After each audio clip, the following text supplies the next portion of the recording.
दोस्त रहेंगे और मोदी एक बेहतरीन प्रधानमंत्री हैं। ट्रंप ने यह भी कहा कि भले ही इस वक्त उन्हें मोदी का एक कदम पसंद नहीं आ रहा है, लेकिन भारत और अमेरिका के रिश्ते बहुत खास हैं और इसमें किसी को चिंता करने की जरूरत नहीं है। ट्रंप के इस बयान ने एक बार फिर ये दिखा दिया है कि दुनिया की दो सबसे बड़ी लोकतांत्रिक ताकतों के बीच रिश्ते कितने मजबूत हैं। तो पीएम मोदी दोस्त हैं, डोनाल्ड ट्रंप का ये कहना है और उनका ये भी कहना है कि हमेशा दोस्ती कायम रहेगी। मोदी जी की तारीफ की है, उनका कहना है कि मोदी एक बेहतरीन प्रधानमंत्री हैं और साथ ही साथ भारत से रिश्तों को लेकर कहा है कि बहुत खास रिश्ता है भारत से, इसे लेकर किसी और को कुछ भी सोचने की जरूरत नहीं है। लेकिन उन्होंने ये भी कहा है कि वो किस वजह से प्रधानमंत्री से नाराज हैं। उनका कहना है कि वो एक कदम प्रधानमंत्री का उनको नहीं पसंद आ रहा है और इसकी वजह से उन्होंने कहा है कि लेकिन इससे हमारे रिश्ते के बीच में कोई फर्क नहीं पड़ने वाला है। उनका कहना है कि भले इस वक्त उन्हें मोदी का एक कदम पसंद नहीं आ रहा है, लेकिन भारत और अमेरिका के रिश्ते बहुत खास हैं। जीएसटी के स्लैब में बड़े बदलाव को देखने और परखने का दौर शुरू हो चुका है। बीजेपी इसे राहत बता रही है, तो वहीं राज्य के सत्ताधारी दल इसे गब्बर सिंह टैक्स बताते हुए राज्य की सरकारी पीठ पर चाबुक बता रही है। देखिए जीएसटी के इस बदलाव के क्या है मायने, इस रिपोर्ट में। जीएसटी पर झारखंड में घमासान, बूस्टर डोज या बढ़ेगी परेशानी।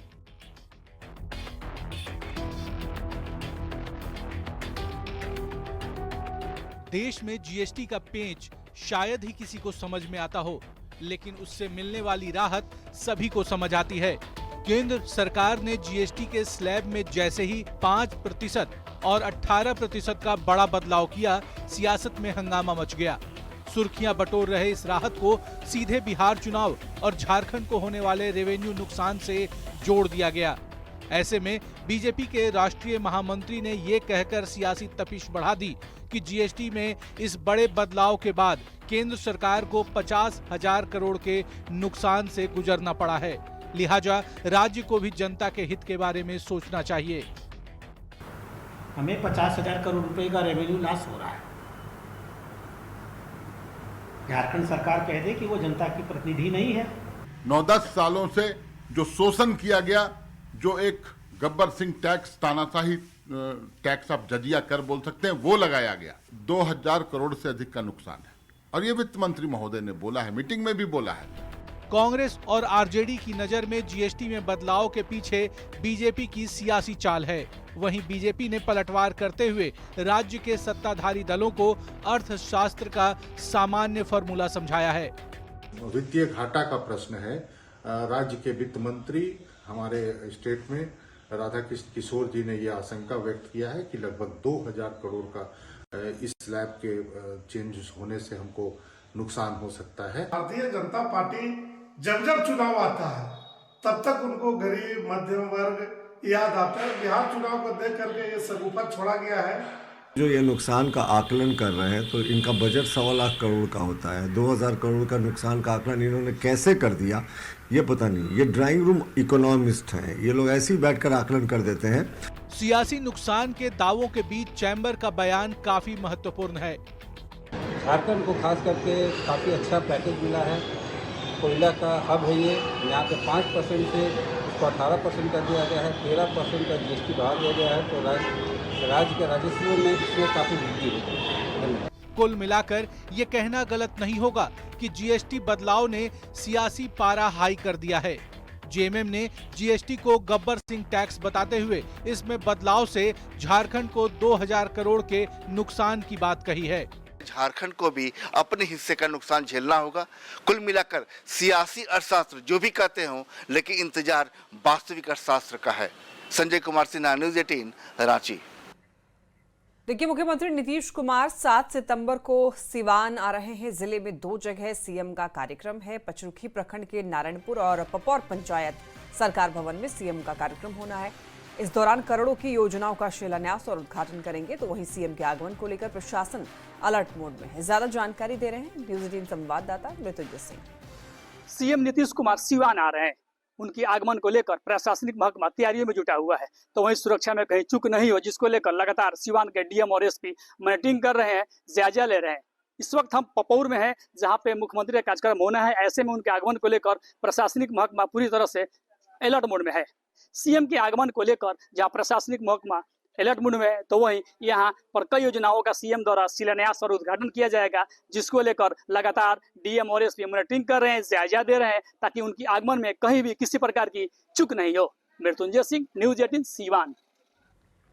धनबाद में मां अंबे आउटसोर्सिंग कंपनी की ओपन कास्ट परियोजना में बड़ा हादसा हुआ। ओवरबर्डन के स्लाइड होने से 6 मजदूरों सहित सर्विस वैन करीब 400 फीट गहरी खाई में गिर गई।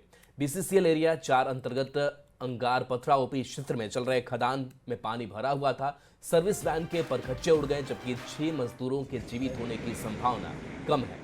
हादसे के बाद मौके पर धनबाद सांसद ढुलू महतो पहुंचे और बीसीसीएल अधिकारियों से घटना की जानकारी ली। सांसद ने 6 मजदूर की मौत की पुष्टि की है। साथ ही घटना के लिए बीसीसीएल को जिम्मेदार ठहराते हुए उच्च स्तरीय जांच की मांग की है।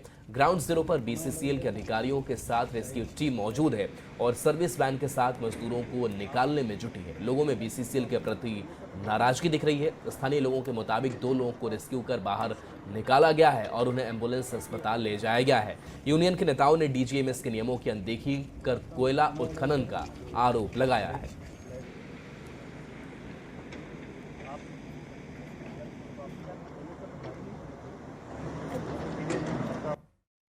बीसीसीएल अब जान रहा है कि सारा मशीन का उसमें जो उसका सर्विसिंग या उसको रिपेयरिंग करने के लिए प्रत्येक दिन उस रूट से गाड़ी पार हो रहा है। अब वो रूट किस प्रकार से है, किस तरह से डैमेज है, उसको नहीं देखते हुए इस कारण उसको जबरन तो उसमें भेजा जाता था।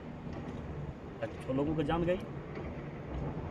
इसका उच्च स्तरीय जाँच हम करवाएंगे जरूर। हम लोग यही मांग है कि इसका एक उच्च स्तरीय जाँच हो और जाँच टीम में यूनियन के भी बड़े नेता लोग को रखा जाए, वो लोग भी रह के जाँच करें और जांच में जो दोषी है उस पर कार्रवाई होना चाहिए और जो इंज्यूर्ड हो गया, जिसका किसी तरह का लॉस हो गया, उसको एकदम जो उचित है सरकार का निर्धारित है, उसको उचित ज़्यादा से ज़्यादा मुआवजा मिलना चाहिए। इस तरह का पुनरावृत्ति ना ही हो, इसके लिए डीजीएमएस का रूल का फॉलो किया जाए और कोयला निकालने के चलते घटना की जाँच होनी चाहिए। डीजीएमएस उच्च स्तरीय जांच होनी चाहिए। जो घटना घटी है उसको देखेंगे तभी कुछ बता पाएंगे। अभी आप हमसे जबरदस्ती कुछ हम नहीं बता पाएंगे। पहले देखेंगे, अभी घटनाक्रम कुछ नहीं बता पाएंगे हम, जब तक हम देखेंगे नहीं बता नहीं पाएंगे। सर्विस वैन गया था मेंटेनेंस में, सो पूरा पलटी कर गया स्लाइड होके, तो वो उसमें आपका लड़का भी ड्यूटी में है, तो बस उतना सुना और हम तुरंत निकल गए हैं। क्या नाम था लड़का का? सौरभ गोप। आप कहाँ से आए हैं? हम तो अभी आ रहे आपका कि बेगुनिया से आए, माने बंगाल आसनसोल से। समस्तीपुर से बड़ी खबर मिल रही है। पानी भरे गड्ढे में डूबे 3 बच्चे। हादसे में एक बच्चे की मौत हो गई है। देखिए, 2 बच्चों को लोगों ने बाहर निकाला है। दोनों बच्चे सदर अस्पताल में भर्ती कराए गए हैं। शिवम कुमार के रूप में मृतक की पहचान हुई है। पूसा थाना क्षेत्र के खेड़ा गांव की ये घटना बताई जा रही है। बड़ी खबर इस वक्त ये मिल रही है, पानी भरे गड्ढे में 3 बच्चे डूबे थे, जिसमें एक बच्चे की मौत हो गई है। बाकी 2 बच्चों को बाहर निकाला गया है, उन्हें अस्पताल में भर्ती कराया गया है इलाज के लिए। समस्तीपुर से ये बड़ी खबर मिल रही है। एक बच्चे की मौत हो गई है गहरे पानी में जाने की वजह से, और बाकी जो 2 बच्चे हैं उनको अस्पताल में भर्ती कराया गया है। और जो मृतक है शिवम कुमार के रूप में मृतक की पहचान हुई है। जहाँ पर कंपनी बनता है ना, पोखर, सब बच्चे लोग उसमें चला गया था नहाने के लिए, खेलते खेलते चला गया नहाने के लिए, इसी कारण डूब गया। कितने बच्चे डूबे थे? ऐसे 3 बच्चा का पता लगा है, 3 बच्चा के 2 बच्चा ठीक है, 1 बच्चा डेथ कर गया है। और बाढ़ से बड़ी खबर, जहां पाटलिपुत्र एक्सप्रेस से कोच अटेंडेंट को उतारा। कोच अटेंडेंट राकेश कुमार को ट्रेन से उतार दिया गया। मोकामा और बाढ़ स्टेशन के बीच चेन पुलिंग कर ट्रेन से उतारा गया। कोच अटेंडेंट के मिलने की सूचना मिली। हिरासत में 3 लोग लिए गए हैं, जिनसे पूछताछ जारी है। शुक्रवार को जबरन इन्हें उतारा गया था। तो पाटलिपुत्र एक्सप्रेस से उतारा गया। बाढ़ से ये बड़ी खबर बता रहे हैं, जहां पर कोच अटेंडेंट राकेश कुमार को उतार दिया गया था। अनिरुद्ध हमारे साथ न्यूज 18 संवाददाता फोन लाइन पर। अनिरुद्ध, जो शुक्रवार को जबरन उतारा गया था, इस मामले को लेकर के अभी अपडेट क्या है? जी, बता दें कि कल देर रात करीब 2:30 से 3 बजे रात में बाढ़ थाना जो है वो उस कोच अटेंडेंट को बरामद किया है। उसके साथ 3 लोग हिरासत में लिए गए और हथियार भी पकड़ा गया है। बाढ़ थाना प्रभारी से इसकी बात हुई, उन्होंने कहा कि बरामद कर लिया गया। बाकी डिटेल जो जानकारी है वरीय अधिकारी प्रेस कॉन्फ्रेंस में देंगे। लेकिन रेल डीएसपी और पूरे महकमा रेलवे का और बाढ़ थाना, पंडारा थाना, कई थाना की पुलिस रात भर छापेमारी करते रही। मुकामा से लेकर बाढ़ तक छापेमारी चला और देर रात बरामद होने की सूचना मिली है। जी चलिए, बहुत बहुत शुक्रिया इस अपडेट के लिए आपका। और देखिए बड़ी खबर हाजीपुर से मिल रही है, जहां शहर के बीचों बीच शराब फैक्ट्री का खुलासा हुआ है। शहर में शराब बनाने की फैक्ट्री चल रही थी। पुलिस ने छापेमारी करके देशी और विदेशी शराब का बड़ा जखीरा बरामद किया है। साथ ही शराब बनाने का उपकरण भी जब्त किया गया है। हैरानी की बात यह है कि फैक्ट्री फिनाइल बनाने के नाम पर चल रहा था।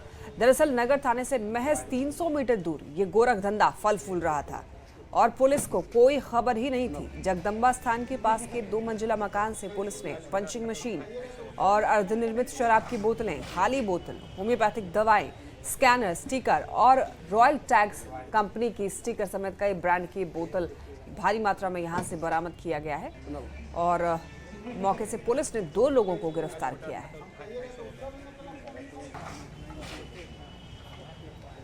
बांका में स्वर्ण व्यवसायी नवीन भुवनिया की हत्या के मामले में पुलिस ने 2 आरोपियों को गिरफ्तार किया है। एसआईटी की जांच में पता चला है कि दोनों आरोपी वारदात में लाइनर की भूमिका में थे और इन्होंने अपनी संलिप्तता भी स्वीकार की है। लूटपाट के इरादे से आए अपराधियों ने कारोबारी को गोली मार दी थी। फिलहाल मुख्य आरोपी अपराधी फरार है, लेकिन पुलिस ने सभी की पहचान कर ली है और जल्द गिरफ्तारी की बात कही है।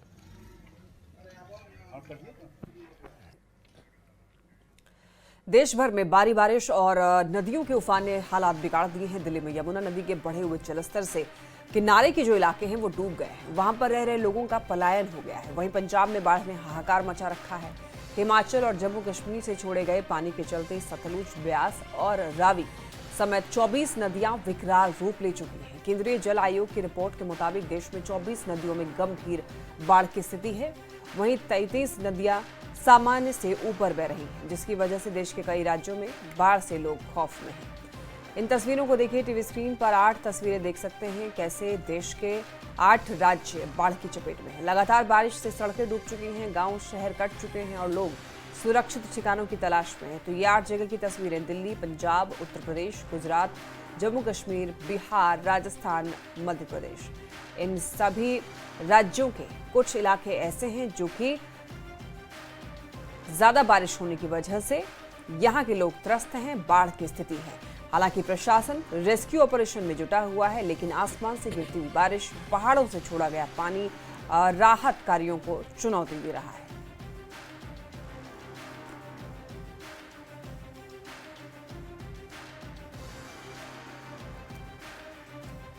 खबर कटिहार से है, जहां हसनगंज प्रखंड के महनौर गांव में सड़क नहीं होने से परेशान ग्रामीणों ने खुद सड़क बनाने का जिम्मा उठाया। ग्रामीणों ने आपस में ही चंदा इकट्ठा किया और फिर सड़क निर्माण के लिए खुद से श्रमदान कर लगभग 3 किलोमीटर सड़क निर्माण कर रहे हैं। लोगों से बात की संवाददाता सुब्रत ने। सिर्फ सरकार पर सवाल उठाने और सिस्टम को कोसने के अलावा भी विकास का एक अलग राह हो सकता है। कटिहार के हसनगंज के ग्रामीण कुछ ऐसा ही करते दिख रहे हैं। बताते चले यह कटिहार पूर्णिया को जोड़ने वाली इस इलाके के लिए मुख्य सड़क है, लेकिन आज़ादी के बाद से यह सड़क नहीं बनने से लोग परेशान थे और अब लोग खुद से चंदा इकट्ठा कर श्रमदान कर 3 किलोमीटर के लगभग ये सड़क बनाने का बीड़ा उठाए। मजबूरी है हम लोगों के पास, आवाज जवान में आने जाने में हम लोग को बहुत कठिनाई होती है। बच्चा लोग स्कूल नहीं जा पाते हैं, पानी कादो कीचड़ हो जाता है। कितना किलोमीटर का सड़क है ये? लगभग लमसम हुई 3 किलोमीटर। अच्छा, तो चंदा खुद आप लोग इकट्ठा जी हम लोग अपने से चंदा वसूले हैं। प्रतिनिधि लोग कोई नहीं सुना जी है? नहीं, कोई सुनवाई नहीं किया। हम लोग आजीज हो गए हैं। ये इलाका पूर्णिया के लिए 15 किलोमीटर है और ये सड़क की बात कर रहे हैं आप जी। सड़क जो है ये 3 किलोमीटर की दूरी पे है। 1.5 किलोमीटर पूर्णिया में है और 1.5 किलोमीटर कटिहार में है। तो कितना पैसा आप लोग इकट्ठा किए? 2.5 लाख के करीब हम लोगों ने पैसा इकट्ठा करके इस सड़क को मरम्मत करने का हम लोगों ने काम किया। राबिस वगैरह सब कुछ डाला इसमें। फिर आपको तस्वीर दिखा रहे हैं, जो ग्रामीण हैं वो इस तरह का एक मैसेज भी दे रहे हैं। अगर ये एक संदेश भी है, अगर सरकार सो जाए या प्रशासन बहरी हो जाए तो शायद लोगों के पास यही विकल्प बच जाता है। सुब्रत, न्यूज़ 18 कटिहार हसनगंज।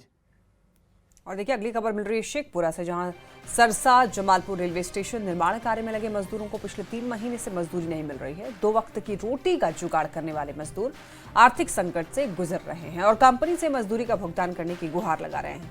मजदूरों से बात की है न्यूज़ 18 संवाददाता अजीत कुमार सिन्हा ने। पूरा दनियामा नई रेल परियोजना का कार्य युद्ध स्तर पर चल रहा है। अभी हमारी मौजूदगी सरसा जमालपुर रेलवे स्टेशन तो बरबीघा विधानसभा क्षेत्र के अंदर पड़ता है। निश्चित रूप से मजदूर दिन भर काम करते हैं, कड़ी मेहनत कर रहे हैं, रेलवे का निर्माण कर रहे हैं, रेलवे स्टेशन का निर्माण भी कर रहे हैं, लेकिन मजदूरी नहीं मिल पाता है। आप समझ सकते हैं कि 1.5-2 महीना से काम कर रहे हैं, इन्हें मजदूरी ठेकेदार द्वारा नहीं दिया जा रहा। कारण क्या है? कब से काम कर रहे हैं आप? 1.5 महीने से काम कर। मजदूरी क्यों नहीं मिल रहा है सर? जब वो कंपनी नहीं दे रहा तो हम ठेकेदार तरफ से काम कर रहे हैं। कंपनी देता ही नहीं है। नहीं, अभी तक तो हमको ठेकेदार का पैसा नहीं मिल रहा, तो इसी तरह काम कर रहे हैं आप लोग? कर रहे हैं इसी तरह। तो खाना पीना कैसे चलता है सर? सर यही सूखल रोटी, यही नमक रोटी खा रहे हैं। इधर चल रहा है ना सर? 1.5 महीना से नई तनख्वाह मेरा काटरा अफसर नहीं मिल रहा, कंपनी नहीं दे रहा। कंपनी नहीं दे रहा है? सर कंपनी में बोला क्या भेजे नहीं दे रहा ना, बड़ी स्थिति खराब है। तो कर रहे हैं दिन भर, लेकिन लोग में ठेकेदार कर रहा है कि कल देगा परसों देगा, लेकिन अभी तक पैसा हम लोग को नहीं। कितना लोग मजदूर आप लोग काम कर रहे हैं? मजदूर तो अच्छा करीब तो 20-25 को कर रहे हैं। सभी लोग की स्थिति यही होगा? सब्जी को स्थिति है। लेकिन उसके बावजूद रेल मंत्रालय द्वारा जो भी चयन एजेंसी का चयन किया गया है उसके द्वारा भुगतान नहीं किया जा रहा है। नतीजा है कि इनके सामने भुखमरी की स्थिति उत्पन्न हो गई है। रेल मंत्रालय को चाहिए कि इन मजदूरों को समय पर मजदूरी का भुगतान किया जाए। अजीत कुमार सिन्हा, न्यूज 18, शेखपुरा। रांची में कौन की तरफ से एक दिवसीय कॉन्क्लेव का आयोजन किया गया, जिसमें धातु और खनन क्षेत्र में पावर, विद्युत और स्वचालन प्रौद्योगिकियों के भविष्य पर चर्चा की गई। प्रमुख विशेषज्ञों, एमएसएमई, स्टार्टअप्स, इंडस्ट्री के पेशेवरों, नीति निर्माताओं और शैक्षणिक जगत ने मंच साझा किया। अगर हमको मंत्रालय प्रोत्साहन ही कर रहा है कि आप इन छोटे छोटे यूनिट्स को आप प्रोत्साहन करिए। इसमें हम लोगों का है क्या कि हमारे एमएसएमई कितने पार्टिसिपेट करते हैं, हमारे अदर एंटरप्रेन्योर्स कितने आ रहे हैं, तो हम लोगों को है क्या कि उनको प्रोत्साहन कीजिए। अभी देखिए बहुत सारे टैक्स कंसेशन भी हुआ, कंपोनेंट लेवल पर प्राइस गिरेगा, तो ओवरऑल मैन्युफैक्चरिंग यूनिट का हमारा भी जो है कुछ दाम कम होगा, प्रोडक्ट होगा, प्रोडक्ट होना चाहिए। तो कैपेसिटी बिल्डिंग प्रोग्राम में वेंडर जो होते हैं उनका बहुत महत्वपूर्ण योगदान है, क्योंकि इंफ्रास्ट्रक्चर प्रोजेक्ट जितने भी होते हैं, अगर वेंडर एक बहुत बड़ा लिंक है, वो अगर वो मजबूत नहीं रहेगा तो सारे आपके डिलीवरी शेड्यूल्स जो है पीछे होते जाएंगे। तो कंट्री के भारत के ग्रोथ के लिए वेंडर का एम्पावरमेंट करना ये किसी भी ऑर्गेनाइजेशन की बहुत बड़ी जिम्मेवारी है। रिनपास अपना शताब्दी वर्ष मना रहा है। शताब्दी वर्ष के कार्यक्रम में सिर्फ भारत ही नहीं बल्कि विदेशों से भी मनोचिकित्सक रांची पहुंचे। रिनपास के डायरेक्टर डॉक्टर अमूल रंजन सिंह से बात की है न्यूज 18 संवाददाता गौरव झा ने।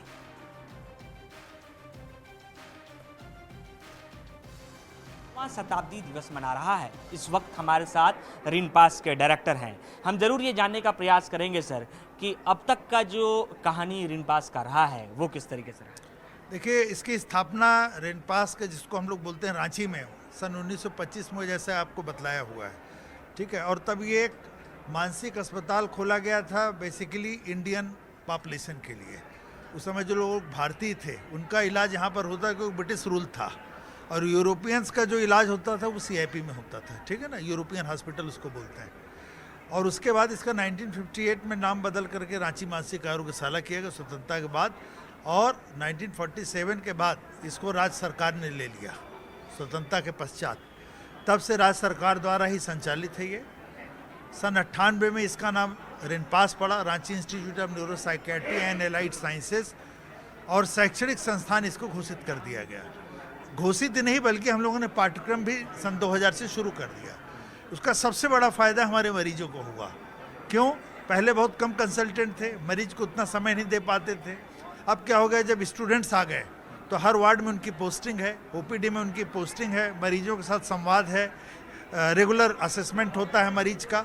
तो निश्चित रूप से पिछले 25 साल का स्टैटिस्टिक्स बतलाएगा कि मरीजों की संख्या बढ़ी है, और इसलिए भी बढ़ी कि उनका रख रखाव बेहतर हो गया, उनकी देखभाल बेहतर हो गई और रिकवरी रेट इम्प्रूव हुआ। पहले मरीज आता था तो 1-1 साल, 2-2 साल, 3-3 साल रहता था, और कई बार आजीवन। लेकिन अब स्थिति बदल गई है। आजकल हम लोग ज़्यादातर मरीज समय पर आते हैं हमारे यहाँ, और 6 से 8 सप्ताह में ही उनका डिस्चार्ज हो जाता है। इम्पैक्ट जो बना सर रांची के बारे में कि रांची मतलब अरे यार पागल वाला शहर है क्या, ये एक बुरा इम्पैक्ट भी गया, तो लोगों को इस सोच से बाहर भी नहीं, निश्चित रूप से सोच में बदलाव आया है। पहले इसको लोग यही समझते थे कांके का मतलब मेंटल हॉस्पिटल या रांची का मतलब मेंटल हॉस्पिटल, लेकिन अगर आप सन 97 का डेटा हम बतावें, पूरे साल भर में 5 से 6 हज़ार मरीज आते थे, ठीक है, तब भी तो अस्पताल 75 साल से था। आज की तारीख में हमने आपको बतलाया कि पूरे साल मरीज आ रहे हैं, तो यानी कि जागरूकता बढ़ी है, स्टिग्मा कम हुआ है, लोग अब हर टाइप की बीमारी के लिए लोग आते हैं। डरने की कोई बात नहीं है, बहुत संवेदनशील होते हैं हमारे मरीज। अगर आप कभी देखेंगे अस्पताल तो इतना शांत अस्पताल, इतना साफ सुथरा अस्पताल आपको दूसरा सामान्य अस्पताल नहीं मिलेगा।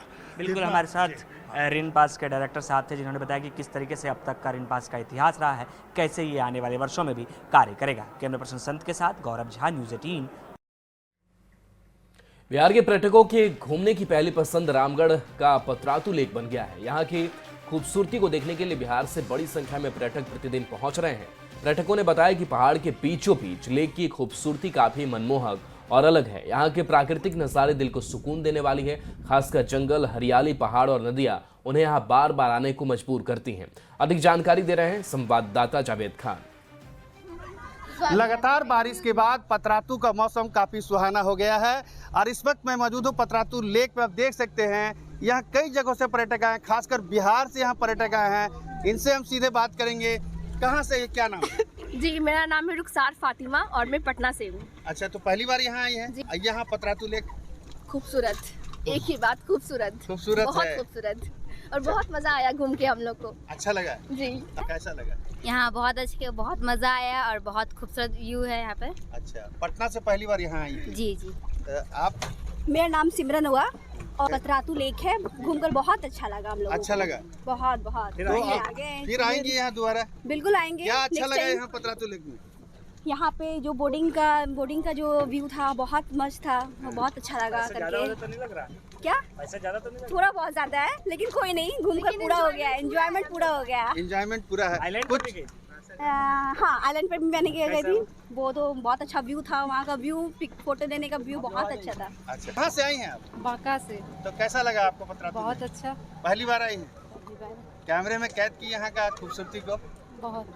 तो देख सकते हैं लगातार यहाँ जो पर्यटक है यहाँ पहुँच रहे हैं। सारा जो लेक है भरा हुआ है, क्योंकि मौसम काफ़ी सुहाना है। बारिश के बाद पतरातू लेक की खूबसूरती में चार चांद लग जाता है। देख सकते हैं कि किस तरह से यहाँ लोग बोटिंग का मज़ा ले रहे हैं। काफ़ी एडवेंचर है और ख़ास करके जो स्पीड बोट है उसकी सवारी लोग यहाँ करना पसंद करते हैं। नौका विहार भी करते हैं, लेकिन स्पीड बोट की सवारी का अपना ही रोमांच है। जावेद खान, न्यूज़ 18, रामगढ़।